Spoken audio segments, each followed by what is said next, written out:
بسم الله الرحمن الرحيم. الحمد لله نحمده ونستعينه ونستغفره ونعوذ بالله من شرور أنفسنا ومن سيئات أعمالنا من يهده الله فلا مضل له ومن يضلل فلا هادي له وأشهد أن لا إله إلا الله وحده لا شريك له وأشهد أن محمدا عبده ورسوله.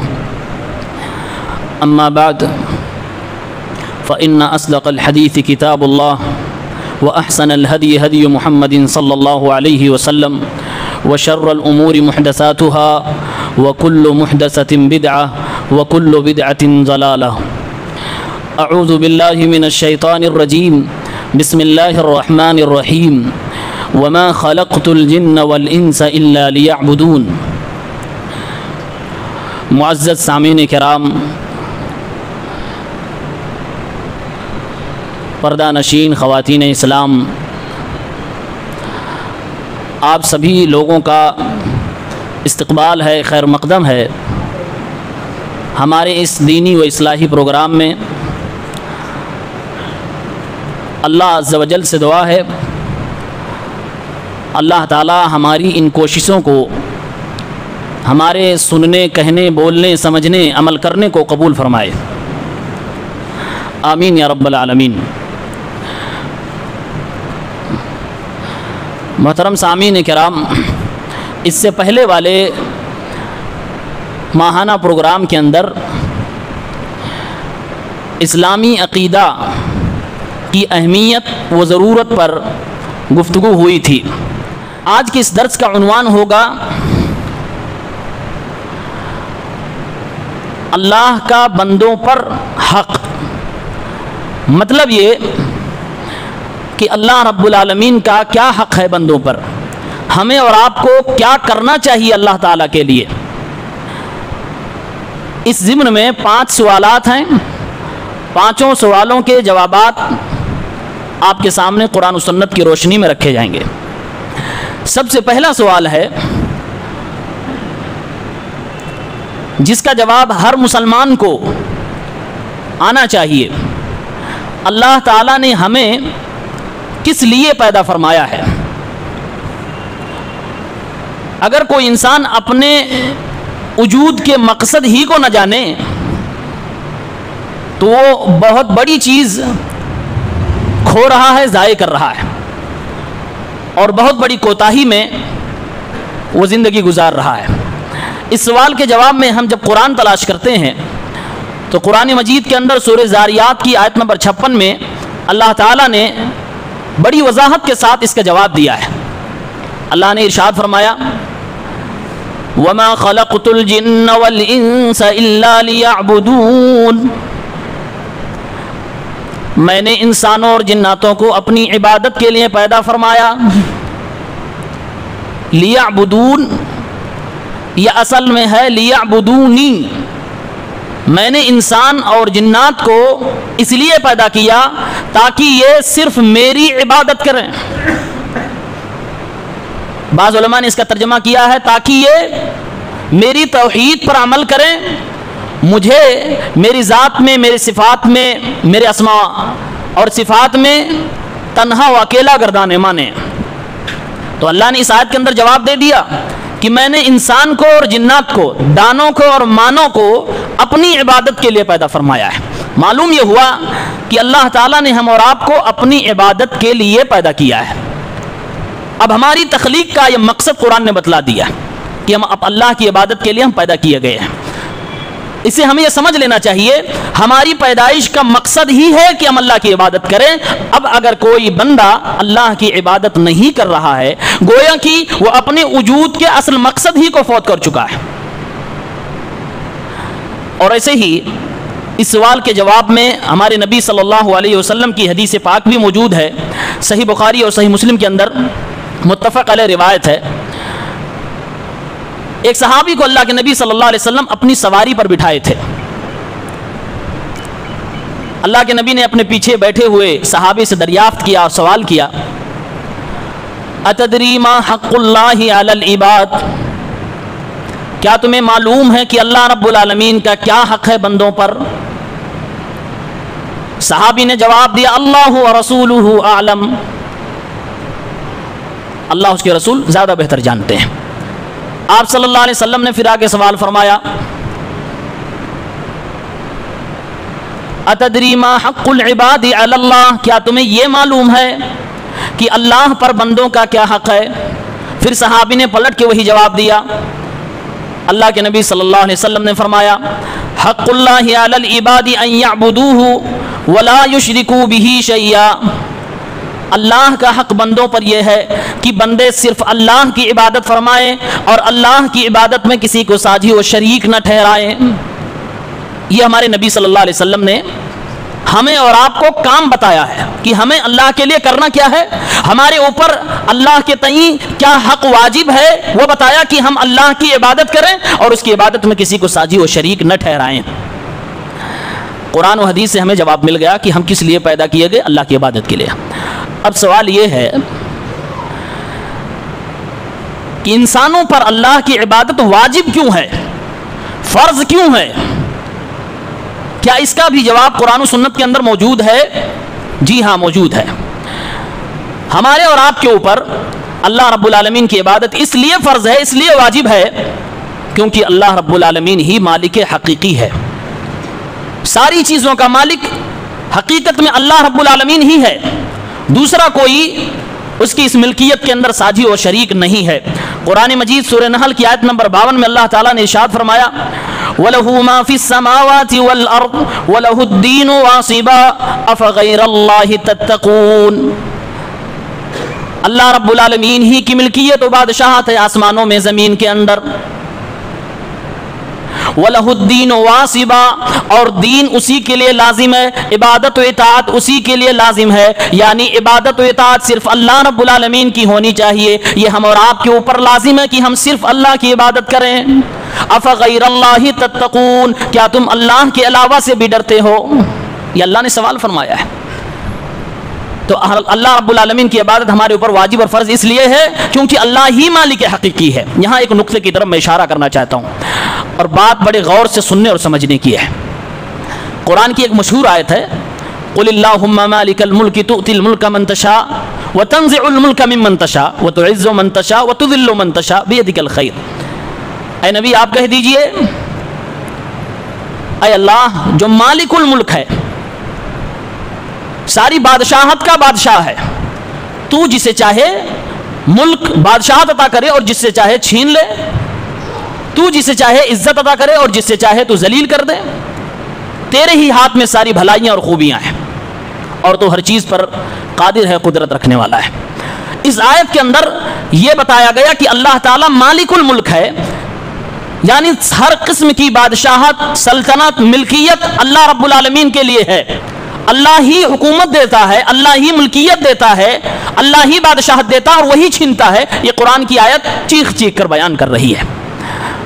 اب اس آیت کے ذریعے سے ہمیں ان بھائیوں کو سمجھانا ہوگا اور ہمارے ان بھائیوں کو سمجھنا ہوگا جو خلافت کی بات تو کرتے ہیں، جو بادشاہت کو لانے کی بات تو کرتے ہیں، دین کو نافذ کرنے کی بات تو کرتے ہیں، لیکن اسی اللہ کی مخالفت کے ساتھ، اس اللہ کی توحید کے ساتھ غداری کرنے کے بعد جس اللہ کے بارے میں قرآن کہتا ہے کہ وہی بادشاہت دینے والا ہے اور وہی بادشاہت چھیننے والا ہے۔ قرآن میں اللہ تعالیٰ نے دوسری جگہ پہ فرمایا ہے واضح الفاظ میں کہ میں انہی لوگوں کو بادشاہت عطا کروں گا، انہی لوگوں کو زمین میں عزت دوں گا اور ان کے دین کو سربلند رکھوں گا، یعبدوننی لا یشرکون بی شیئا، جو میری عبادت کرتے ہوں گے اور میری عبادت میں کسی کو ساجی و شریک نہیں ٹھہراتے ہوں گے۔ معلوم یہ ہوا کہ اگر کسی کو ملوکیت چاہیے، بادشاہت چاہیے، حکومت چاہیے تو توحید کے بغیر، عبادت کے بغیر وہ ناممکن ہے، نہیں پا سکتا ہے۔ کیوں؟ اس لیے کہ مالک الملک اللہ ہے، دے گا وہی۔ اب اگر اسی اللہ کی توحید کو چھوڑ کر آپ ووٹ لینے کے چکر میں سب کو صحیح کرنے بیٹھ گئے کہ جو اللہ کی عبادت کرتا ہے وہ بھی صحیح، جو اللہ کی نہیں کرتا ہے وہ بھی صحیح، جو خالص اللہ کی عبادت کرتا ہے وہ بھی صحیح، اور جو شرک کی ملاوٹ کے ساتھ اللہ کے سامنے جھکتا ہے وہ بھی صحیح، آپ کے ہاں جب سب لوگ صحیح ہو گئے اس نظریے کے لیے کہ کہیں آپ کا ووٹ بینک کم نہ ہو جائے، ختم نہ ہو جائے، توحید جائے بھاڑ میں، آپ جان لیجیے آپ کو ملوکیت، بادشاہت، حکومت نہیں مل سکتی ہے۔ یہ اللہ رب العالمین کا کلام کہتا ہے۔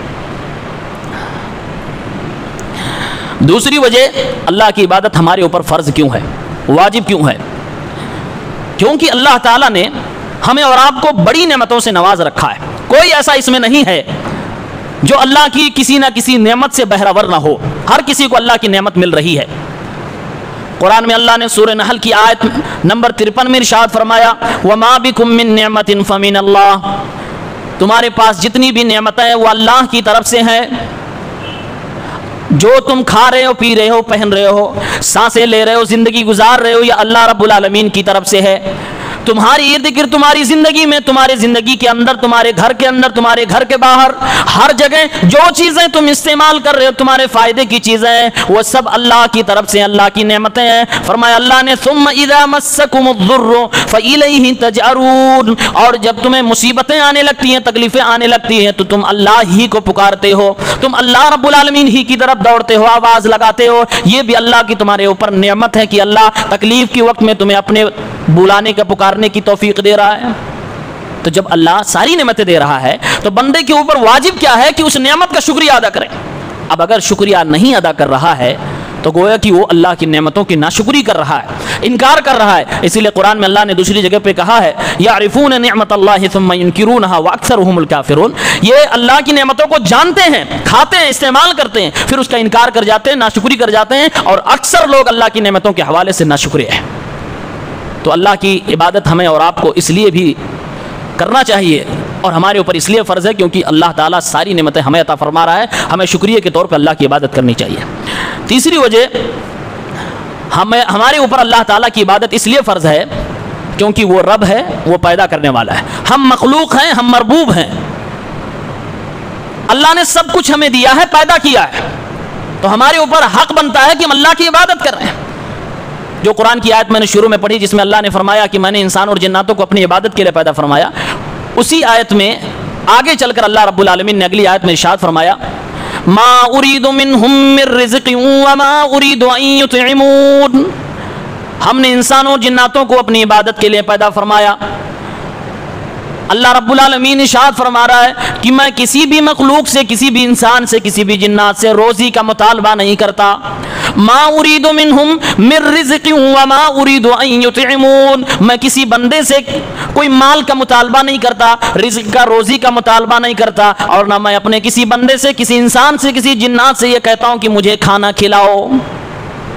ان اللہ هو الرزاق ذو القوة المتین, اللہ اپنے بارے میں ارشاد فرما رہا ہے اے لوگو تم خوش ہو جاؤ, تمہارا رب وہ ہے جو روزیاں بانٹنے والا ہے اور جو رزق دینے والا ہے. وہ بندوں سے روزیاں کھاتا نہیں, مانگتا نہیں, بندوں سے روزیوں کا مطالبہ نہیں کرتا ہے. وہ تو روزیاں دینے والا ہے, طاقتور ہے, باریک بھی ہے, بہت زبردست طاقت والا ہے. یہ قرآن نے مقصد انس اور جن کے بیان کرنے کے بعد یہ وضاحت اس لیے کر دی کیونکہ دنیا کی دیگر مذاہب کو دیکھیے, لوگوں کو اپنے خداؤں کو کھلانا پڑ رہا ہے, پیش کرنا پڑ رہا ہے. ہمارا رب کہتا ہے میرے بندوں میں نے تم سے روزیاں نہیں مانگی ہیں, میں نے تم سے کھانا نہیں مانگا ہے, میں نے تم سے عبادت کا مطالبہ کیا ہے, اور وہ اس لیے کہ میں تمہارا رب ہوں, میں تمہیں کھلا رہا ہوں, میں تم سے نہیں کھا رہا ہوں. تو اللہ تعالیٰ کی عبادت ہمارے لیے, ہمارے اوپر اس لیے فرض ہے کیونکہ وہ رب ہے, خالق ہے, ہم مخلوق ہیں, مربوب ہیں. چوتھی وجہ اس لیے ہمارے اوپر اللہ کی عبادت فرض ہے, واجب ہے, کیونکہ اللہ ہمارا آقا ہے, ہم اللہ کے غلام ہیں. غلامی سوائے اللہ کے کسی اور کی ہم تسلیم نہیں کر سکتے. اگر کوئی بندہ اپنے آپ کو اللہ کا بندہ نہیں مانتا, کسی مخلوق کا بندہ مانتا ہے, چاہے جائے کہ وہ مصطفیٰ جناب محمد الرسول اللہ صلی اللہ علیہ وسلم کا بندہ مانتا ہو, وہ گویا کہ اللہ کی شان میں گستاخی کر رہا ہے اور میرے نبی صلی اللہ علیہ وسلم کی شان میں غلو کر رہا ہے. اسی لیے بہت سارے لوگوں کا نام آپ سنتے ہوں گے عبد المصطفیٰ. مصطفیٰ یہ میرے نبی صلی اللہ علیہ وسلم کی صفت. عبد المصطفیٰ, مصطفیٰ کا بندہ. میرے بھائیوں, کوئی بھی مسلمان وہ مصطفیٰ کا بندہ نہیں ہے. وہ نہ تو جبریل کا بندہ ہے, نہ تو کسی فرشتے کا بندہ ہے, نہ تو کسی نبی کا, نہ کسی ولی کا, نہ شہید کا. وہ بندہ ہے اور ہو سکتا ہے تو اللہ رب العالمین کا ہو سکتا ہے. اللہ نے اپنے بارے میں فرمایا ہے قل هو اللہ احد اللہ الصمد لم یلد ولم یولد ولم یکن له کفوا احد. اللہ ایک ہے, وہ بے نیاز ہے, کسی کا محتاج نہیں, ساری کائنات اس کے محتاج ہے. اس کا کوئی باپ نہیں, اس کا کوئی بیٹا نہیں, اور اس کا کوئی ساجی و شریک نہیں ہے. ہم اس کے بندے ہیں اور اس کے غلام ہیں, اور اس غلامی پہ میرے بھائیوں فخر محسوس کرو, کیونکہ جن لوگوں کے عقیدے میں اللہ نہیں ہے، بحیثیت رب نہیں ہے، وہ صرف کسی ایک کے بندے اور غلام نہیں ہیں، ہزاروں کے کروڑوں کے غلام ہیں، ہر کسی کو خوش کرنے میں لگے ہوئے ہیں۔ لیکن ہماری قسمت ہے، اللہ رب العالمین کا خاص فضل و کرم ہے ہم اور آپ پر کہ ہمیں اپنا بندہ اور غلام بنایا ہے۔ تو جب ہم اللہ کے بندے اور غلام ہیں تو یہ غلام کا کام کیا ہوتا ہے کہ جو آقا حکم دے اس پہ عمل کرو، اور یہ غلام کی خوبی ہے کہ وہ اپنے آقا کی بات پر کھرا اتر رہا ہو۔ ہم اور آپ اللہ کے بندے اور غلام ہیں، ہماری خوبی یہ ہے، ہماری تعریف یہ ہے کہ ہم اللہ کی بات پر کھرے اتریں، اللہ کے حکم کو بجا لائیں۔ ہمارا رب قرآن کریم کے اندر ارشاد فرماتا ہے، یا ایھا الناس اعبدوا ربکم الذی خلقکم والذین من قبلکم لعلکم تتقون۔ اے انسانوں کی جماعت سنو، اے جناتوں کی جماعت سنو، اے لوگوں اعبدوا ربکم الذی خلقکم، عبادت کرو اپنے اس رب کی جس نے تمہیں پیدا فرمایا اور تم سے پہلے لوگوں کو بھی پیدا فرمایا، لعلکم تتقون، تم اللہ سے ڈرنے والے بن جاؤ گے۔ اللہ تعالیٰ عبادت کا مطالبہ کر رہا ہے، اللہ تعالیٰ اپنے بندوں اپنے غلاموں کو حکم دے رہا ہے، میرے بندو عبادت کرو اپنے اس رب کی جس نے تمہیں پیدا فرمایا۔ تو اللہ کی عبادت ہمارے اوپر اس لیے فرض ہے، اس لیے واجب ہے کہ وہ ہمارا رب ہے، ہمارا آقا ہے، ہم اس اللہ کے بندے اور غلام ہیں، جو حکم دے گا ہمیں کرنا ہوگا۔ اور ایک آخری وجہ میں جو بتانا چاہتا ہوں، ہمارے اوپر اللہ کی عبادت اس لیے فرض ہے، واجب ہے، کیونکہ کمال مطلق صرف اللہ رب العالمین کو حاصل ہے، صرف اللہ رب العالمین کو کمال مطلق حاصل ہے، ہر اعتبار سے اللہ رب العالمین کمپلیٹ ہے، اللہ کے اندر ذرہ برابر نقص اور کمی نہیں ہے۔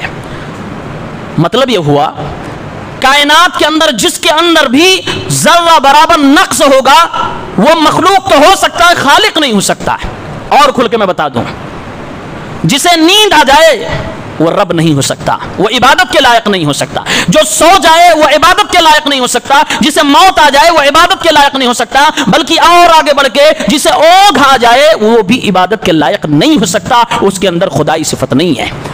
میرے رب کے حوالے سے قرآن نے سورہ بقرہ کی آیت الکرسی میں بیان فرمایا، اللہ لا الہ الا هو الحی القیوم، اللہ کی پہلی نشانی بتائی گئی، اللہ جس کے علاوہ کوئی عبادت کے لائق نہیں ہے، وہ زندہ ہے، دوسروں کو زندہ کرنے والا ہے، لا تأخذہ سنۃ ولا نوم، اسے نہ تو اوگھ آتی ہے نہ تو نیند آتی ہے۔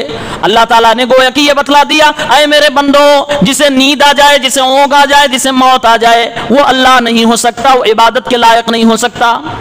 اتنی سادی اور سیدھی سی بات لوگوں کو نہیں سمجھ میں آتی ہے۔ جسے نیند آ گئی، جسے موت آ گئی، جو سو گیا، اسی کو ہم پکار رہے ہیں، اسی سے ہم مانگ رہے ہیں، اسی سے ہم مدد کا مطالبہ کر رہے ہیں، ہم بیٹی بیٹا کا مطالبہ کر رہے ہیں، امیدیں لگا رہے ہیں، اور اس سے ڈر بھی رہے ہیں کہ اگر ہم نے ایسا نہ کیا تو ہمارے گھر میں آفت آ جائے گی۔ میرے بھائیوں، کمال مطلق صرف اللہ وحدہ لا شریک کو حاصل ہے۔ اللہ نے قرآن کریم سورہ مریم کی آیت نمبر 65 میں ارشاد فرمایا، اللہ رب العالمین نے جہاں قرآن پورا اللہ کے ذکر سے بھرا ہوا ہے، جب اللہ اپنے بارے میں بتاتا ہے وہاں ایک بار رک جائیے۔ اللہ کی قسم ہے، دنیا کے اندر کسی بھی مذہب کے اندر اس رب کے بارے میں جس کو وہ مانتے ہوں، ان کے معبود کے بارے میں وہ وضاحت نہیں موجود ہے جو ہمارے اور آپ کے مذہب میں، ہماری کتاب میں، قرآن مقدس کے اندر موجود ہے۔ اللہ اپنے بارے میں بتا رہا، میرے بندوں مجھے پہچانو، قبر میں تم سے پوچھا جائے گا من ربک کا، کیا جواب دو گے؟ پہچانو، قرآن پڑھو۔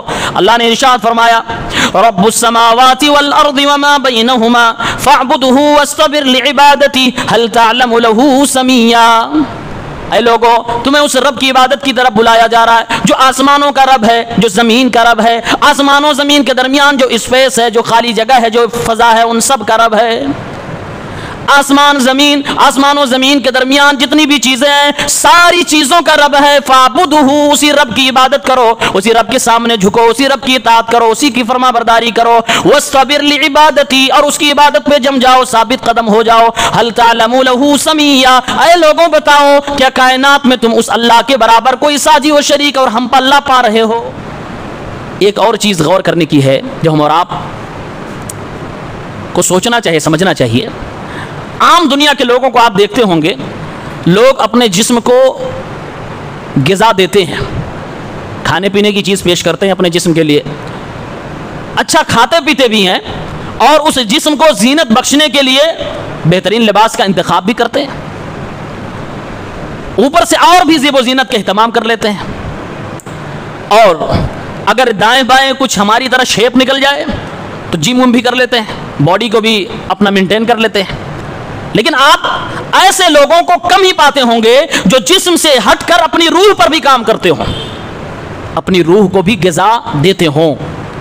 اسلام ہمیں روحانیت کو تقویت بخشنے کے لیے پورا منظم قانون دیا، دستور دیا ہے۔ ہم جسم پہ اوروں کی طرح محنت تو کر لے جا رہے ہیں لیکن روح پہ محنت نہیں کر پا رہے ہیں۔ ہماری روح کی غذا کیا ہے؟ جسم کی غذا کیا؟ اناج کھائے، پھل کھائے، جیے، اور بھی تو جیتے ہیں، لیکن ہماری روح کی غذا یہ ہے کہ ہم اللہ کی عبادت میں دل لگائیں، اللہ کے ذکر میں آئیں۔ اللہ کے قسم یہی ہمارے روح کی غذا ہے۔ اللہ تعالیٰ نے ہم سب کو عبادت کے لیے پیدا فرمایا ہے۔ آپ اسلام کی عبادتوں کو دیکھ لیجئے، ہر عبادت کے اندر اللہ کا ذکر مقصود ہے۔ اللہ نے نماز کے حوالے سے ارشاد فرمایا سورہ طٰہٰ کی آیت نمبر 14 میں، اقم الصلاۃ لذکری، اے میرے بندو نماز کو قائم کرو میرے ذکر کے لیے، مجھے یاد کرنے کے لیے۔ اور اللہ نے جہاں قربانی کا ذکر فرمایا وہاں بھی فرمایا لیذکروا اسم اللہ علی ما رزقہم من بہیمۃ الانعام، قربانیاں میں نے اپنے بندوں کے اوپر واجب فرمائی تاکہ وہ اس جانور پر بھی اللہ کا نام لے، اللہ کا ذکر فرمائے۔ تمام عبادت اللہ کی ذکر کی طرف لے جا رہی ہیں، اور یہی ذکر الہی، اللہ کا ذکر ہی ہے جو ہماری روح کی غذا ہے۔ مسلمانوں، اوروں کی طرح مادیت پرستی کی طرف نہ جاؤ کہ صرف ظاہری چیز کو، ظاہری کھول کھال پر اپنے سارے مال، ساری محنت کو صرف کرتے چلے جاؤ، اندر کی چیز کو، روح کو بھی پہچانو، اس کو بھی غذا بخشو۔ اور صحابہ کرام کے اندر یہ چیز تھی، اس لیے کپڑے پھٹے تھے، دنیا کے شہنشاہ تھے، اس لیے گھر مکان نہیں تھے لیکن بلڈنگوں والے تھراتے تھے۔ آج ہمارے اندر وہ روحانیت نہیں ہے۔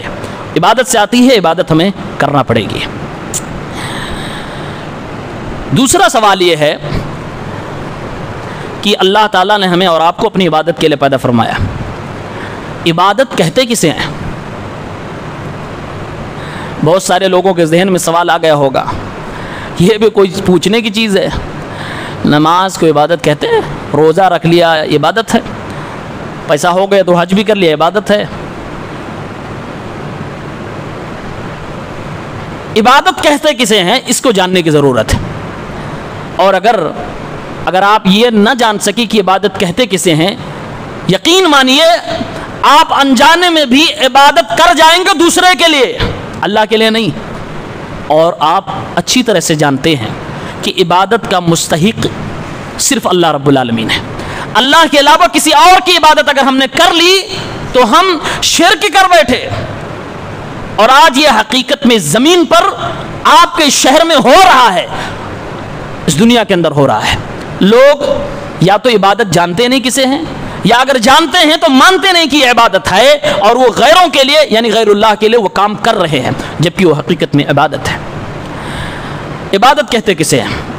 عبادت لغوی اعتبار سے تو یہ کہہ سکتے ہیں عاجزی، انکساری، سرنڈر کرنے کو عبادت کہتے ہیں۔ کس کے لیے؟ اللہ کے سامنے ہم اپنے آپ کو جھکا دیں تو سمجھو اللہ کی عبادت میں آ گئے، اللہ کی ہر بات ماننے کے لیے تیار ہو جائیں، جو کرنے کے لیے کہا آمنا وصدقنا، جس سے منع کیا آمنا وصدقنا، یہی عبادت ہے لغوی اعتبار سے۔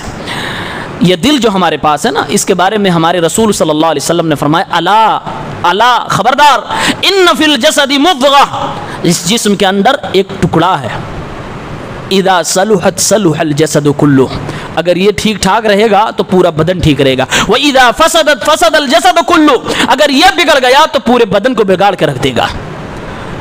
اسی دل سے عبادت کا جذبہ پیدا ہوتا ہے، اسی دل میں شرک کی ملاوٹ بھی ہو جاتی ہے، اس لیے دل کو سنبھالنا ہوگا۔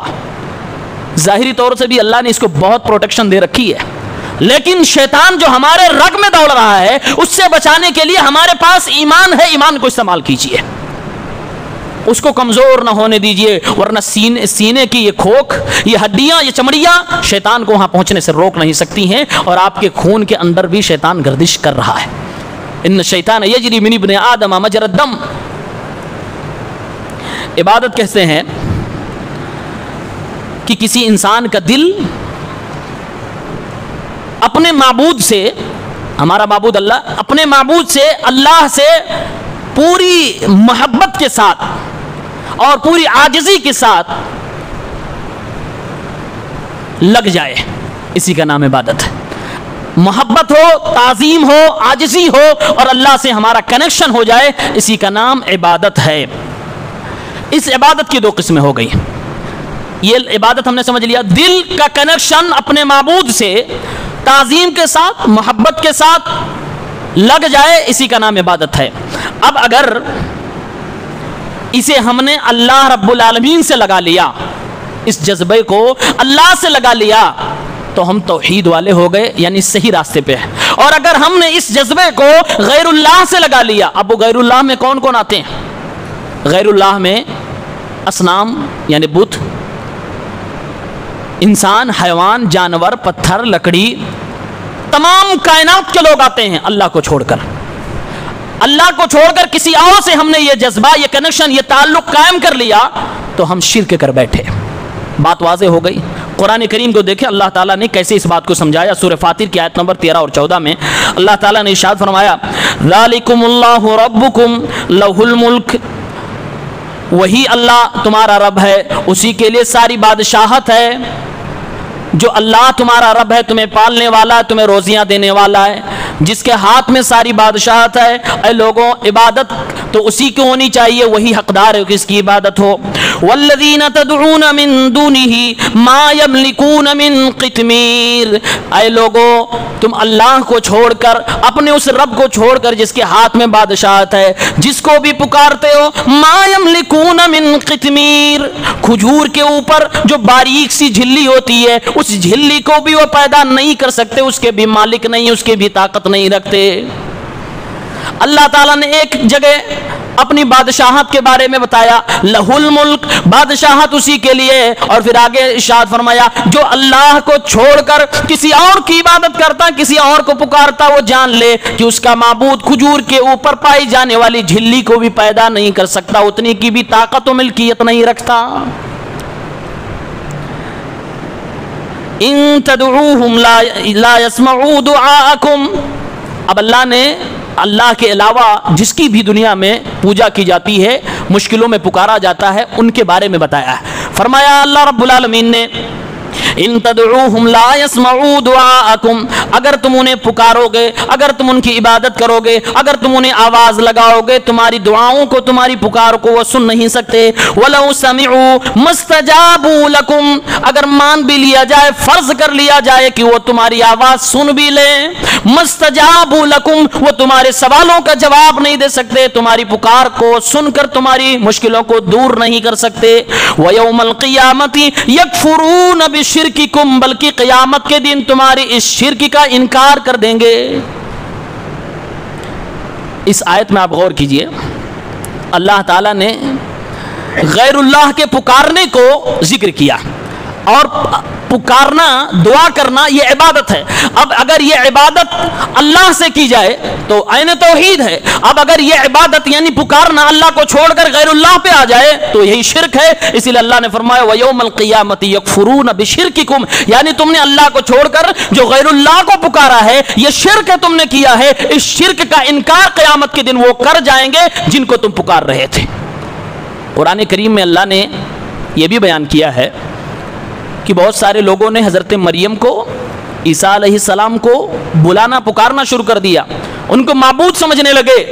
قیامت کے دن اللہ ان سے پوچھے گا تو حضرت مریم اور حضرت عیسیٰ یہ دونوں لوگ انکار کر دیں گے، اے اللہ ہم بری سے، ہم نے کبھی ان کو نہیں کہا کہ مجھے پکارو، ہم نے تو تیری عبادت کی طرف بلایا تھا۔ ایسے ہی اللہ کی قسم ہمارا اور آپ کا ایمان و عقیدہ ہونا چاہیے، جو بھی اللہ رب العالمین کے انبیاء تھے، جو بھی اللہ کے سچے ولی تھے، اللہ رب العالمین کے دوست تھے، جو بھی شہداء تھے، جو بھی دنیا کے اندر صالحین نیک لوگ آئے ہیں، ہمارا ایمان و عقیدہ یہ ہونا چاہیے، وہ کبھی بھی یہ نہیں کہہ کے گئے ہوں گے کہ مجھے پکارنا اپنی مشکلوں میں اور میری دہائی دینا، بلکہ ان کی تعلیم قرآن و سنت کے مطابق یہ رہی ہوگی کہ اللہ رب العالمین ہی کو پکارنا۔ اگر کوئی عقیدہ یہ رکھتا کہ فلاں صاحب، فلاں بزرگ نے، فلاں ولی نے، فلاں شہید نے یہ کہا تھا کہ جب مصیبت ہوگی مجھے پکارنا، اللہ کی قسم وہ اس ولی پر، اس شہید پر جو حقیقت میں اللہ کا ولی رہا ہو، وہ الزام لگا رہا ہے۔ اللہ نے کہا قیامت کے دن یہ لوگ انکار کر دیں گے، دوڑا دیے جائیں گے، بھگا دیے جائیں گے، عبادت کا انکار کر دیا جائے گا۔ تو عبادت کسے کہتے ہیں؟ دل کا تعلق عاجزی، انکساری اور محبت کے ساتھ اللہ رب العالمین سے جوڑ لینا، کر لینا، اسی کا نام عبادت ہے۔ عبادت کی ایک تعریف کی ہے ابن تیمیہ رحمہ اللہ نے، فرماتے ہیں اسم جامع لکل ما یحبہ اللہ ویرضاہ من الاقوال والاعمال الظاہرۃ والباطنہ، یعنی عبادت ایک ایسا لفظ ہے کہ جس کے اندر وہ تمام باتیں آ جاتی ہیں، چاہے ظاہری ہو باطنی ہو، جو اللہ تعالیٰ کو پسند ہے، جو اللہ رب العالمین کو راضی کرتی ہیں، اور وہ تمام اعمال آ جاتے ہیں، چاہے وہ ظاہری ہو باطنی ہو، جسے اللہ پسند کرتا ہے اور جس سے اللہ راضی ہوتا ہے۔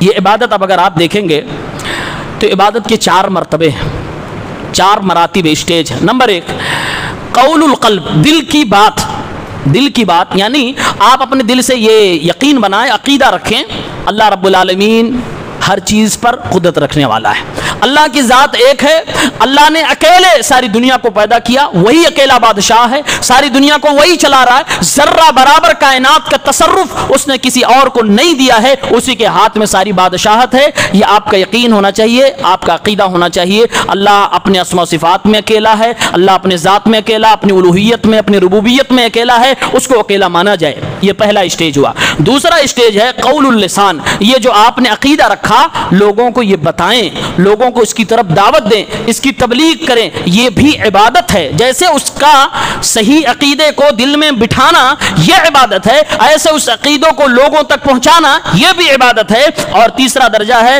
عمل القلب، دل کا کام کیا ہے؟ دل کا کام یہ ہے کہ اللہ سے سب سے زیادہ محبت کرے، دل کا کام یہ ہے کہ اللہ رب العالمین سے ڈرے، دل کا کام یہ ہے کہ اللہ رب العالمین سے امید لگائے، دل کا کام یہ ہے کہ اللہ رب العالمین ہی پر بھروسہ کرے، دل کا کام یہ ہے کہ وہ تمام مشکلوں میں اللہ رب العالمین ہی کو یاد کرے، اللہ ہی سے تعلق لگائے۔ یہ دل کا کام ہے، یہ بھی عبادت ہے۔ اب یہ دل کے کام جو اللہ کو چھوڑ کر کسی اور سے کرے گا وہ سوچو عبادت میں شرک کر رہا ہوگا۔ ایسے ہی چوتھا درجہ ہے عمل الجوارح، یعنی ہمارے جسم کے جو اعضاء ہیں، ہاتھ ہے، پیر ہے، آنکھیں ہیں، زبان ہیں، ان کے ذریعے سے ہمیں کام کرنا چاہیے، عبادت کرنی چاہیے۔ جیسے نماز سب سے مشہور عبادت، سب سے افضل عبادت ہے۔ نماز ہمارے جسم کے ارکان، جسم کے اعضاء کے ذریعے سے کی جاتی ہے، اور اس میں نیت کا بڑا عمل دخل ہوتا ہے۔ خالص نیت کے ساتھ نبی علیہ الصلوۃ والسلام کے طریقے پر نماز پڑھی جائے، بندوں کے ساتھ احسان کیا جائے، اگر نیت قربت کی ہے تو یہ ساری کی ساری چیزیں عبادت میں داخل ہوتی ہیں۔ ایک نقطے کی بات بتلاتا ہوں، ہمارے وہ بھائی جو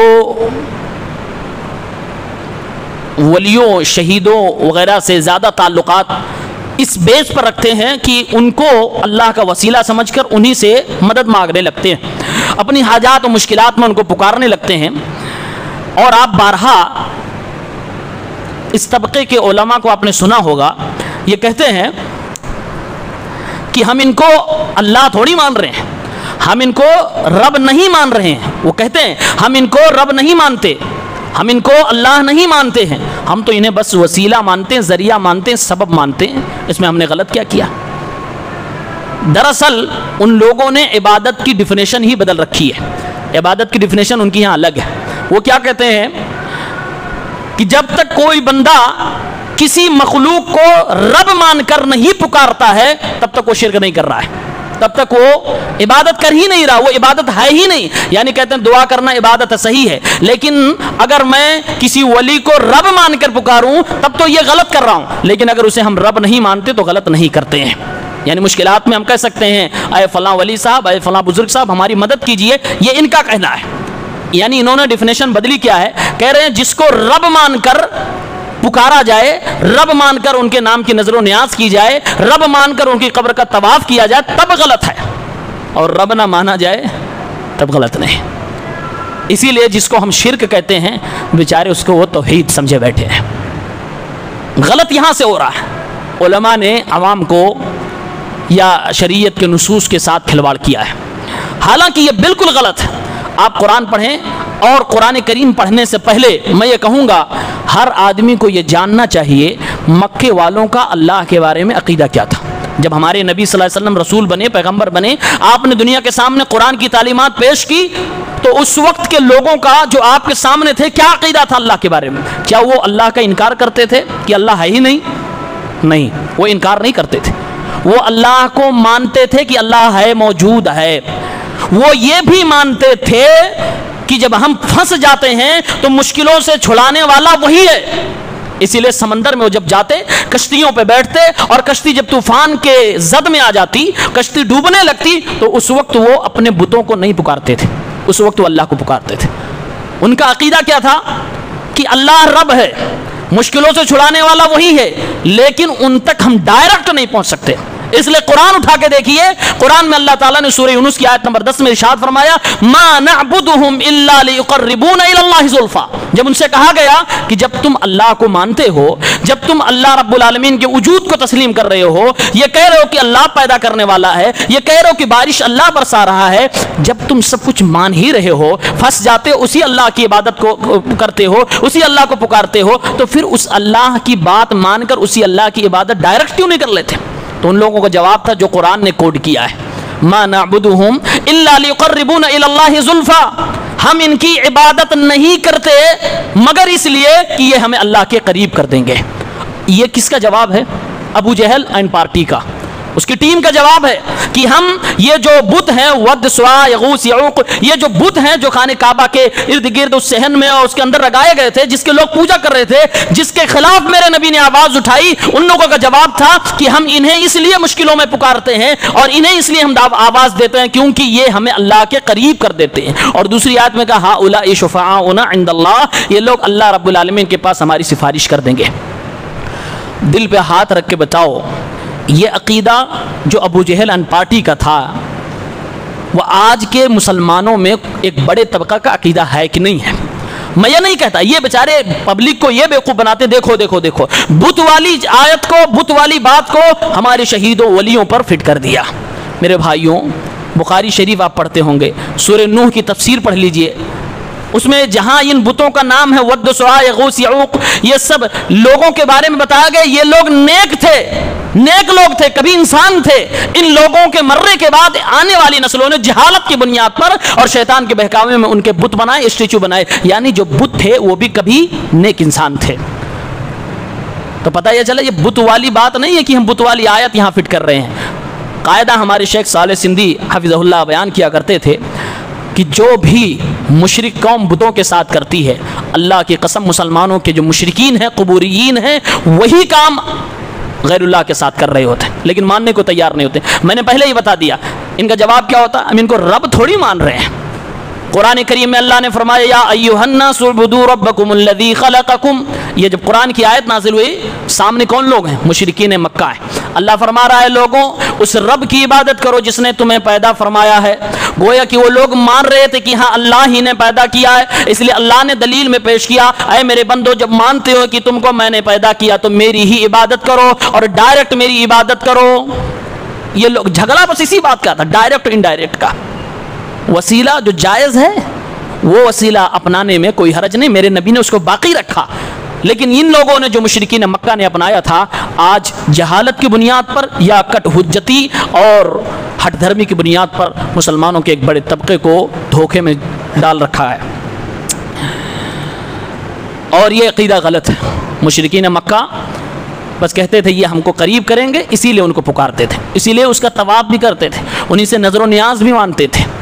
میرے بھائیوں جب یہ پتہ چل گیا کہ کوئی بھی عبادت اللہ کو چھوڑ کر غیر اللہ کے ساتھ کریں گے تو شرک کر رہے ہوں گے، چند عبادتوں کے حوالے سے میں بتاؤں۔ قرآن میں اللہ نے سورہ فاتحہ میں کیا کہا؟ ایاک نعبد و ایاک نستعین، اے اللہ ہم تیری ہی عبادت کرتے ہیں اور تجھ سے ہی مدد طلب کرتے ہیں۔ عبادت ایک عام لفظ ہے، تیری ہی عبادت کرتے ہیں، اور آگے اللہ نے ایک عبادت کو بطور ایگزامپل ذکر کیا، تجھ سے مدد مانگتے ہیں۔ یہ مدد مانگنا عبادت ہے، یہ قرآن سورہ فاتحہ میں ذکر ہے۔ ایاک نعبد و ایاک نستعین میں اللہ نے سکھایا اے میرے بندو مدد مانگنا یہ عبادت ہے، اس لیے کہا اے اللہ ہم تیری ہی عبادت کرتے ہیں، تجھ سے ہی مدد مانگتے ہیں۔ پتہ چلا مدد مانگنا یہ عبادت ہے۔ اب اگر کوئی شخص کسی دنیا سے چلے جانے کے بعد کسی شخص کو پکارتا ہے، مدد کے لیے پکارتا ہے، ان کا نام لے کر یا ان کے القاب ذکر کر کے کہتا ہے، اللہ کی قسم وہ شرک کر رہا ہے۔ سورہ فاتحہ کی آیت بتا رہی ہے، کیونکہ وہ عبادت اللہ کو چھوڑ کر غیر اللہ کیسے لے کر رہا ہے۔ جب مدد مانگنا عبادت ہے مطلب یہ ہوا کہ صرف اللہ سے مدد مانگی جا سکتی ہے، آپ مشکل میں ہیں اللہ رب العالمین کو پکاریے، غیر اللہ کو نہیں پکارنا ہے۔ ایسے ہی ایک عبادت ہے ذبح کرنا، قربانی ہم کرتے ہیں عبادت ہے، وہ ذبح کرنا عبادت ہے۔ آپ لوگوں کو دیکھتے ہوں گے لوگ جانور پالتے ہیں، پیسے سے خریدتے ہیں، لیکن ذبح کرتے ہیں کس کے لیے؟ کسی ولی، کسی بزرگ کے لیے، کسی بابا کے لیے۔ اللہ کی قسم ذبح کرنا اگر عبادت ہے تو پھر آپ نے غیر اللہ کے ذبح کے لیے کر کے یہ شرک کر دیا۔ قرآن کریم میں اللہ نے فرمایا قل ان صلاتی ونسکی ومحیایا ومماتی للہ رب العالمین، اے نبی کہو میری نمازیں، میری قربانیاں، میرے ذبیحے اور میری زندگی، میری موت سب اللہ کے لیے۔ اب اگر کوئی انسان کوئی جانور ذبح کرتا ہے کسی مزار پہ لے جا کر، کسی ولی کے نام، کسی کے نام پر، کسی کے میلاد پر، یا کوئی بھی بس غیر اللہ کے لیے اگر ذبح کرتا ہے وہ شرک کر رہا ہے۔ تیسری چیز مثال، نظر مانتے ہیں لوگ، نظر مانتے ہیں کہ میرا یہ کام ہو جائے تو میں اللہ کے لیے اتنا خرچ کروں گا، میرا بیٹا پاس ہو جائے 10,000 خرچ کروں گا، غریبوں میں 2 بکرے کھلاؤں گا۔ لیکن کچھ لوگ نظر اس طرح مانتے ہیں، میرے ہاں بچہ پیدا ہو جائے بابا کے ہاں 2 بکرے چڑھاؤں گا، یہ بھی نظر ہے، ان کے یہاں چڑھاؤں گا، بابا کے یہاں چڑھاؤں گا۔ یہ شرک کر رہے ہیں۔ کیوں؟ نظر مانا گیا تو اللہ سے مانا جائے، کیونکہ اللہ نے کہا یوفون بالنذر۔ قرآن کریم میں جو لوگ اپنے نظر کو مانتے ہیں اور پوری کرتے ہیں، اللہ نے ان کی تعریف کی ہے، وہ عبادت ہے نظر کو پورا کرنا۔ اب اگر کوئی شخص وہ نظر غیر اللہ کے لیے مان رہا ہے تو وہ شرک کر رہا ہے۔ ایسے ہی خوف، رجا، طواف بھی آپ دیکھتے ہوں گے، آپ کے ہاں مشہور ہے، نئی گاڑی خریدو تو فلاں دروازے سے ٹچ کر کے آؤ نہیں تو ایکسیڈنٹ ہو جائے گا۔ یہ ڈر آپ کے دل میں ڈالا کس نے؟ ڈر آپ کے دل میں صرف اللہ کا ہونا چاہیے، اور خاص طور سے وہ ڈر جو دکھتا نہیں ہے۔ بھائی سامنے اگر سانپ ہو، سامنے شیر ہو، اس سے ڈرنا یہ فطرت ہے، یہ کوئی غلط نہیں ہے، آپ ڈرو گے بھاگو گے اس سے، یہ فطرت ہے، یہ نیچرلی چیز ہے، یہ غلط نہیں ہے۔ لیکن آپ کے سامنے کوئی چیز دکھ بھی نہیں رہے، آپ نے گاڑی اچھی خاصی خریدی اور آپ فلاں دروازے پہ نہ ٹچ کر کے آئے تو آپ کا عقیدہ یہ بن جائے ایکسیڈنٹ ہوا، اگر ہو گیا بائی چانس تو آپ کہیں گے بس کرو، نہیں لگایا تھا اس لیے ہوا۔ یہ جو خوف ہے نا، اللہ کی قسم یہ شرک ہے، یہ خوف شرک ہے۔ اور ایسے ہی امید لگا کے بیٹھنا، وہاں حاضری دے دیا، ابھی تک بچے نہیں ہو رہے تھے، اب امید لگائے بیٹھے، اب ان کے ذریعے سے، ان کی کرپا سے، ان کے برکت سے، ان کے کرم سے ہمارے گھر بچہ ہو جائے گا۔ یہ امید جو آپ نے غیر اللہ سے لگائی، یہ اللہ کی قسم شرک ہے، اور یہ امید آپ کو اللہ سے لگانی چاہیے۔ اللہ نے کہا وَمِنَ النَّاسِ مَن يَتَّخِذُ مِن دُونِ اللَّهِ أَندَادًا يُحِبُّونَهُمْ كَحُبِّ اللَّهِ۔ لوگ کچھ ایسے ہیں جو لوگوں ہی کو ایسی محبت کرتے ہیں جیسے اللہ سے کرنا چاہیے، بلکہ اللہ سے زیادہ ان سے محبت کرنے کی کوشش کرتے ہیں، ان کے لیے لڑنے جھگڑنے سب کچھ تیار ہے، اللہ کے لیے کچھ نہیں۔ لوگوں کو شرک سے بڑی محبت ہو گئی، دلوں میں شرک بٹھا دیا گیا ہے، پہنا دیا گیا ہے۔ طواف بھی لوگ کر رہے ہوتے ہیں، میرے بھائیوں جو لوگ حج کیے ہوں گے، طواف کس کا ہوتا ہے؟ اللہ کے گھر کا، اللہ کے گھر کا طواف ہے، اور اس لیے ہے کیونکہ اللہ نے قرآن میں کہا وَلْيَطَّوَّفُوا بِالْبَيْتِ الْعَتِيقِ، اللہ کے گھر کا طواف کریں۔ ہم طواف کرتے اس لیے کیونکہ اللہ کا حکم تھا، ہم حجر اسود کو چومتے اس لیے ہیں کیونکہ پیغمبر صلی اللہ علیہ وسلم کی سنت ہے، ہمیں اس پتھر سے کوئی عقیدے کا لگاؤ نہیں ہے۔ فرشتوں نے آدم کا سجدہ اس لیے کیا کیونکہ اللہ کا حکم تھا، اور یہی عبادت ہے۔ اگر اللہ ہمیں حکم دیتا کہ نبیوں کو سجدہ کرو تو کرتے، لیکن نہیں حکم دیا، اس لیے میرے پیغمبر نے کہا اگر کسی کو سجدہ کرنے کے لیے حکم دیا جا سکتا تھا تو عورتوں کو حکم دیتا کہ اپنے شوہروں کا کرے، لیکن سجدہ کسی کے لیے جائز نہیں سوائے اللہ کے، اس لیے عورت کو بھی حکم نہیں دیا گیا۔ لیکن آپ بھی اپنی آنکھوں سے دیکھتے ہیں، ہم بھی دیکھتے ہیں کہ لوگ لوگوں کے سامنے جھک رہے ہیں، باقاعدہ نمازوں کی طرح سجدے ہو رہے ہیں، باقاعدہ نمازوں کی طرح ہاتھ رکوع کیے جا رہے ہیں، ان کے سامنے جھکے جا رہے ہیں، طواف بھی کیا جا رہا ہے۔ اور میں نے تو کئی جگہوں پہ ایسے دیکھا الٹا طواف ہوتا ہے، آدمی سیدھے پیر سے خانہ کعبہ میں طواف کرتا ہے، ان کے یہاں الٹا چلتا ہے، اور کئی بار گر بھی جاتے بیچارے، جب گرتے ہیں تو پتہ لگتا ہے کہ کچھ ہو گیا ان کو۔ یہ ساری چیزیں عبادت کیا ہے نہ سمجھنے کی وجہ سے لوگ صرف عبادت کیا مانے نماز، روزہ، زکوٰۃ، حج، یعنی اب نماز دوسرے کے لیے نہیں پڑھیں گے بس ہو گئی، یہ ساری چیزیں عبادت ہے، یہ کون کرے گا؟ آپ اللہ کے لیے کرو، آدمی جب نہیں جانتا عبادت کیا ہے، وہ غیر اللہ کے لیے بہت ساری عبادتیں کر رہا ہے، اسے یقیناً اسے پتہ نہیں، اسے معلوم نہیں ہے۔ اللہ سے دعا ہے سب کو معلوم ہو جائے کہ عبادت کہتے کسے ہیں، تاکہ وہ عبادتیں اس کی صرف اللہ کے لیے ہوں، کسی اور کے لیے نہ ہوں۔ تیسرا سوال یہ ہے ہم اللہ کی عبادت کیسے کریں؟ سوال آسان ہے، جواب بھی بہت آسان ہے، بہت آسان ہے۔ اللہ کی عبادت کیسے کریں؟ کوئی بھی جواب دے سکتا ہے۔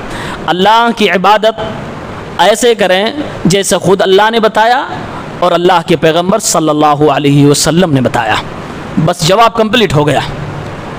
اللہ نے قرآن میں ارشاد فرمایا یا ایھا الذین آمنوا اطیعوا اللہ واطیعوا الرسول ولا تبطلوا اعمالکم، سورہ محمد کی آیت نمبر 33 ہے۔ اے ایمان والو، اللہ کی اطاعت کرو اور اس کے رسول کی اطاعت کرو، اور تم اپنے عملوں کو، اپنے اعمال کو برباد نہ کرو۔ مطلب یہ ہوا اللہ اس کے رسول کی اطاعت کے بغیر اگر تم نے عمل کیا تو وہ عمل برباد ہے۔ عبادت اللہ کی کرنی ہے، اور عبادت کرنے کا طریقہ محمد الرسول اللہ صلی اللہ علیہ وسلم سے سیکھنا ہے۔ سب سے بہترین عبادت، تمام عبادات میں سب سے بڑی عبادت نماز ہے۔ اللہ کے نبی صلی اللہ علیہ وسلم کی نماز کے حوالے سے پوری مکمل حدیث موجود، صحیح بخاری کتاب الاذان 631 اٹھائے۔ اللہ کے نبی صلی اللہ علیہ وسلم نے فرمایا صلو کما رأیتمونی اصلی، اے میری امت کے لوگوں، نماز ایسے پڑھنا جیسے تم نے نماز پڑھتے ہوئے مجھے دیکھا ہے۔ پوری حدیث کیا ہے؟ اللہ کے نبی کی خدمت میں کچھ جوان آئے، نوجوان تھے، آئے قریب قریب سب کی عمریں برابر تھیں۔ اللہ کے نبی کے ہاں کچھ دن تک رکے، اللہ کے نبی سے تعلیم حاصل کیا، نماز پڑھتے ہوئے نبی کو دیکھا، سیکھا۔ اب یہ نوجوان تھے، اپنے گھر کو واپس جانا چاہتے تھے۔ میرے نبی علیہ الصلوۃ والسلام ان کے حالات کو دیکھ کر سمجھ گئے۔ اللہ کے نبی صلی اللہ علیہ وسلم نے ان لوگوں سے کہا اپنے گھروں کو واپس چلے جاؤ، ارجعوا الی اہلیکم، اپنے گھروں کو واپس چلے جاؤ، وعلموہم، اپنے گھر والوں کو جاؤ سکھاؤ، وصلوا کما رأیتمونی اصلی، اور اپنے گھروں میں جانا، اپنے آبادی، اپنے بستی میں جانا، ایسے نماز پڑھنا جیسے تم نے مجھے نماز پڑھتے ہوئے دیکھا ہے۔ سب سے زیادہ جھگڑا نماز پڑھنے کے طریقے میں ہی ہے۔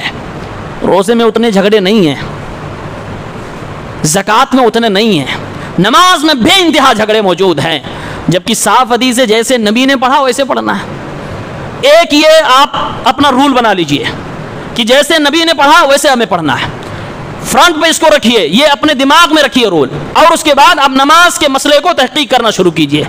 اللہ کی ذات سے امید ہے آپ نبی کے طریقے پر پہنچ جائیں گے، نبی والی نماز آپ تک پہنچ جائے گی، لیکن یہ کرائٹیریا آپ کو رکھنا پڑے گا، صلو کما رأیتمونی اصلی، کہ ایسے نماز پڑھو جیسے مجھے نماز پڑھتے ہوئے دیکھا ہے۔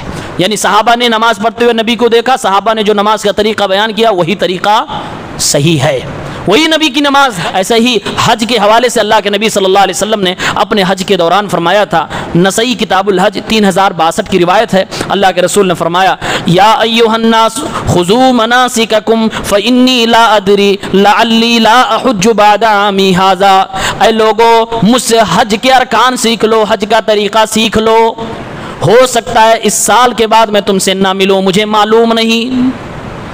اللہ کے نبی نے نماز کے حوالے سے بیان فرمایا جیسے مجھے نماز پڑھتے ہوئے دیکھا اسی طرح نماز پڑھو۔ حج کے بارے میں آپ نے فرمایا خذوا مناسککم، حج کے ارکان، حج کے طریقے مجھ سے سیکھ لو۔ اللہ کے نبی نے گویا کہ ہمیں اور آپ کو یہ بتا دیا اے لوگوں جتنی بھی عبادتیں، ساری عبادتیں اللہ رب العالمین کے لیے کی جائیں گی، اور طریقہ محمد الرسول اللہ صلی اللہ علیہ وسلم سے سیکھا جائے گا۔ اگر اپنی عبادتوں کی مقبولیت چاہتے ہیں، اپنی عبادتوں کو خالص اللہ کے لیے کرنا ہوگا، یعنی اخلاص لانی ہوگی، اور اس میں نبی علیہ الصلوۃ والسلام کا طریقہ پیدا کرنا ہوگا، ورنہ وہ عبادت قبول نہیں ہوگی۔ اللہ نے قرآن کریم سورہ بینہ کی آیت نمبر 5 میں فرمایا وما امروا الا ليعبدوا الله مخلصین له الدین، لوگوں کو حکم یہ دیا گیا کہ صرف اللہ کی عبادت اخلاص کے ساتھ کیا کریں، اخلاص کے ساتھ اللہ کی عبادت کیا کریں، اخلاص کے ساتھ اللہ کی عبادت کیا کریں۔ یہ اخلاص کا مطالبہ کیا گیا ہے عبادت میں۔ سوال کیا تھا ہم عبادت کیسے کریں؟ جواب یہ آیا اخلاص کے ساتھ کریں۔ دوسرا جواب ہمارے نبی صلی اللہ علیہ وسلم نے فرمایا من عمل عملا لیس علیہ امرنا فہو رد، جس نے کوئی ایسا عمل کیا، کوئی ایسی عبادت کی، کوئی ایسا کام کیا جس پر ہماری مہر نہیں ہے، ہمارا عمل نہیں، ہمارا طریقہ نہیں ہے، وہ ناقابل قبول ہے، وہ مردود ہے، قبول نہیں کیا جائے گا.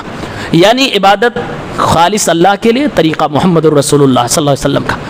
اور مجھے اس بات کا یقین ہے کوئی بھی مسلمان یہ انکار نہیں کر سکتا کہ بھائی ہم عبادت کا طریقہ محمد الرسول اللہ سے سیکھیں کہ نہ سیکھیں. ہر کوئی کہے گا کیوں نہیں، اللہ کے نبی کا طریقہ ہمیں چاہیے. بھائی نبی سے بہتر کون عمل کر سکتا ہے؟ نبی آئے ہی تھے ہمیں اور آپ کو سکھانے کے لیے. چوتھا سوال ہے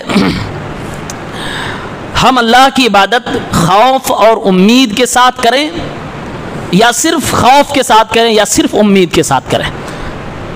اس سوال کو شاید سمجھنے میں تھوڑی دقت ہو. مطلب یہ ہے کچھ لوگ آپ کو ایسے بھی ملیں گے مارکیٹ میں جو یہ کہتے ہوں گے اللہ سے کیا ڈرنا، اللہ تو بڑا رحیم ہے، بڑا غفور ہے، بڑا غفار ہے، بڑا رحمان ہے، ہم اللہ سے نہیں ڈرتے. نیت کیا ہوتی ہے؟ اللہ کے رحیم ہونے، اللہ کے غفار و غفور ہونے کی دلیل دے کر بندہ یہ کہہ رہا ہوتا ہے جو اللہ اتنا رحیم ہے اسے ڈرنے کی کیا ضرورت ہے. اور کچھ لوگ آپ کو ایسے ملتے ہوں گے جو ہر وقت ہر بار آپ کو اللہ سے ڈراتے رہیں گے، اللہ سے ڈرو، اللہ سے ڈرو، ہر وقت آپ کو اللہ سے ڈرائیں گے. یعنی اللہ کے غفور، غفار، رحیم اور رحمان اور اللہ رب العالمین کے بندوں کے تئیں لطیف، رؤوف، یہ ساری چیزیں نہیں بتانا چاہتے ہیں. یعنی اللہ رب العالمین کے بارے میں ایک چیز آپ کو بتلاتے ہیں، دوسری چیز نہیں بتلاتے ہیں. یہ دونوں کے دونوں لوگ غلط ہیں، دونوں کے دونوں لوگ غلط ہیں. جو صرف خوف کے ذریعے سے اللہ کی عبادت کرے، یعنی صرف اللہ کا ڈر، اللہ کا ڈر، اور اللہ رب العالمین کے بارے میں جو دوسری چیزیں ہیں کہ اللہ بخشتا ہے، رحم کرتا ہے، وہ چیزیں نہ رکھے تو سمجھو کہ وہ غلط طریقے پر ہے. اور دوسرا جو ذریعہ ہے، دوسرا جو طریقہ ہے کہ آدمی صرف اللہ کی ذات سے امید لگائے بیٹھا ہو، ڈرنے والی چیزیں جو ہیں اس پہ ڈرتا ہی نہ ہو، تو ایسا بندہ بھی غلط ہے. ہمارے ایک شیخ کہا کرتے تھے کہ جب جیسے اللہ عبادت کی 3 ستون ہیں، ارکان ہیں، محبت اور خوف اور امید. عبادت کی یہ 3 روح کہہ لیجئے یا عبادت کے 3 پلر ہیں. کوئی بھی عبادت ان تینوں کے بغیر مکمل نہیں ہوتی ہے. نمبر 1 محبت، جس کی عبادت کریں آپ اس سے سب سے زیادہ محبت کریں. نمبر 2 خوف، جس کی عبادت کریں اس سے آپ سب سے زیادہ ڈر رہے ہوں. نمبر 3 امید، جس کی عبادت کریں سب سے زیادہ اسی سے آپ کو امید وابستہ رکھنی چاہیے. یہ تینوں چیزیں عبادت کی ارکان ہیں. تینوں میں سے ایک بھی اگر آپ نے نکال دیا آپ کی عبادت خراب ہو جائے گی. مثال باقاعدہ زمین پر موجود ہے. کچھ لوگوں نے صرف محبت کو پکڑ لیا، خوف اور امید کو نکال دیا، تو ان لوگوں نے اپنے آپ کو صوفی کہلوایا. صوفی سمجھ رہے ہیں؟ ان کو خوف اور امید سے کوئی مطلب نہیں ہے، یہ صرف محبت کے دعوے میں ہے. حالانکہ وہ بھی دعویٰ غلط ہے، کیونکہ قرآن کہتا ہے اگر محبت ہے تو رسول کی اطاعت ہونی چاہیے، لیکن دعویٰ ہے ان کا. تو جو صرف محبت پہ چلتا ہے، خوف اور امید کو ہٹا کے چلتا ہے، وہ لوگ صوفی بن جاتے ہیں اور اس کی کئی شاخائیں ہیں. اور جو لوگ صرف خوف کو لیتے ہیں، محبت اور امید کو چھوڑ دیتے ہیں، وہ لوگ خوارج بن جاتے ہیں، جو لوگوں کو مارتے اور کاٹتے ہیں، بم سے اڑانا پسند کرتے ہیں. جو لوگ صرف امید کو لیتے ہیں، خوف اور محبت کو چھوڑ دیتے ہیں، ایسے لوگ مرجیہ بن جاتے ہیں. یعنی ان کے یہاں عمل سے کوئی مطلب نہیں ہے، بس اللہ رب العالمین سے امید لگائے بیٹھے رہو، اللہ تو بخشے، اللہ کریم، اللہ کریم، اللہ کریم معاف کرے گا، اور یہ کہتے رہو، گناہ کرتے رہو. ان کا یہ نظریہ ہوتا ہے. یعنی ڈرنے والی چیزیں ان کے یہاں نہیں ہوتی ہے. تو یہ تینوں کے تینوں گمراہ ہیں، اور تینوں کی وجہ سے، تینوں کے اندر خرابی آنے کی وجہ سے 3 فرقے بن چکے ہیں: صوفی، خوارج، مرجیہ. اور یہ برانڈ ہے، فرقوں کے برانڈ ہے. اس کے نیچے کئی شاخائیں ہیں، اپنے ہندوستان میں، آپ کے شہر میں موجود ہے. صحیح طریقہ کیا ہے؟ صحیح طریقہ یہ ہے اگر آپ اپنے عبادت کی چھت کو کھڑا کرنا چاہتے ہیں تو یہ تینوں ستون آپ کے پاس بیک وقت ہونے چاہیے. اللہ سے آپ ڈر بھی رہے ہوں، اللہ رب العالمین سے امید بھی لگائے رکھے، اور اللہ رب العالمین سے آپ اسی وقت سب سے زیادہ محبت بھی کر رہے ہوں. تینوں چیزوں کے ساتھ جو جذبات پیدا ہوں اس کے ساتھ عبادت کیجئے، یہی صحیح عبادت ہے. یہ اس کا جواب ہے. اور اس کی دلیل کیا ہے؟ دلیل قرآن میں اللہ تعالیٰ نے فرمایا ہے وَدْعُوهُ خَوْفًا وَطَمَعًا، اے میرے بندو مجھے پکارو، اللہ کو پکارو، ڈرتے ہوئے بھی، امید لگاتے ہوئے بھی، لالچ سے بھی. لالچ جو اللہ کے پاس ہے وہ مل جائے اس کی لالچ ہونی چاہیے. جو اللہ رب العالمین نے عذاب تیار کر رکھے ہیں اس سے بچنا چاہیے، اس سے ڈرنا چاہیے. اللہ رب العالمین سے سب سے زیادہ محبت کرنی چاہیے. والذین آمنوا اشد حبا للہ، جو ایمان والے ہیں سب سے زیادہ اللہ سے محبت کرتے ہیں. اللہ نے قرآن میں ایمان والوں کے بارے میں فرمایا انہم کانوا یسارعون فی الخیرات ویدعوننا رغبا ورہبا، یہ نیک لوگ وہ ہیں جو نیکی کے کام میں بہت بڑھ چڑھ کر حصہ لیتے ہیں، دوڑ کر نیکی کے کاموں میں جایا کرتے ہیں، اور جب ہمیں پکارتے ہیں، جب ہم سے دعا کرتے ہیں تو ڈر بھی رہے ہوتے ہیں اور لالچ بھی دل میں چھپی ہوتی ہے۔ ڈر اس بات کی ہوتی ہے کہ اللہ کا عذاب مجھے نہ پکڑ لے، لالچ اس بات کی ہوتی ہے کہ اللہ اپنی جنت عطا فرما دے، اپنی رضا عطا فرما دے، اپنی خوشنودی عطا فرما دے۔ یہ نیک لوگوں کے بارے میں قرآن نے کہا ہے۔ اس لیے پتہ چلا کہ خوف اور امید کے ملے جلے جذبات کے ساتھ جو عبادت ہوتی ہے وہ صحیح ڈائریکشن میں ہوتی ہے اور بیلنس کے ساتھ ہوتی ہے، یہی صحیح عقیدہ ہے۔ پانچواں اور آخری سوال یہ ہے کہ عبادت میں احسان کیا ہے؟ آپ حدیثوں میں سنتے ہوں گے، ایک حدیث ہے جبریل علیہ السلام اللہ کے نبی کے پاس آئے اور اللہ کے نبی سے پوچھا ہے اللہ کے نبی بتائیے احسان کسے کہتے ہیں؟ ایمان اور اسلام کے بارے میں پوچھا اور اس کے بعد احسان کے بارے میں پوچھا۔ آپ صلی اللہ علیہ وسلم نے ارشاد فرمایا الاحسان ان تعبد اللہ کأنک تراہ فإن لم تکن تراہ فإنہ یراک۔ یہ صحیح مسلم کے اندر حدیث موجود ہے، حدیث جبریل کے نام سے مشہور ہے۔